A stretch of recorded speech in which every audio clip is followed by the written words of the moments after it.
Ako ste došli da vidite gde vam radi ćerka, nemate razloga da brinete. Ona je u dobrim rukama i pred njom je jako blistava budućnost. Ma šta kažeš? Posle ideje o lažnoj trudnoći koju si joj ti dala, jel? Molim? Ja ne znam šta je vama Sofija rekla, ali to je takav nonsens. Moje dete je laka meta, nevina i naivna. Pa odlično ide ovo sa lažnom trudnoćom, s obzirom da ne laže. Nije ona to smislila.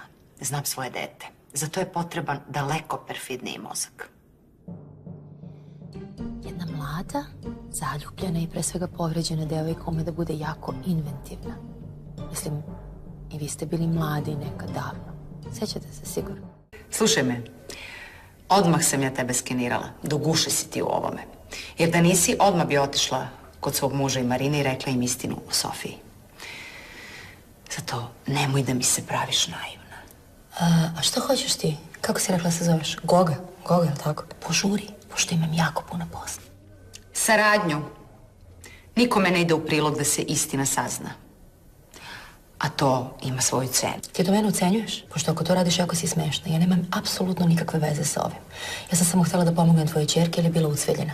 A sada vidim da je u stvari jako pohlepna na majku. Istog trenutka se gubi odavde, pre nego što odim kod Radeta i kažem mu čime se bavite.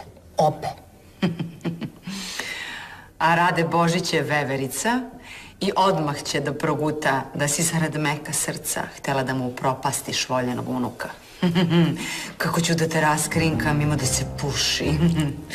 Hajde lepo, učini sebi i meni. Idi ubedi svog muža da utiče na Arsu da se oženi mojom ćerkom. Ja ne znam o čemu ti pričaš. Mačkice, da sam ja ti, ja se ne bih šalila sa mnom. Uradi kako sam ti rekla. Jesi li me razumela? Au.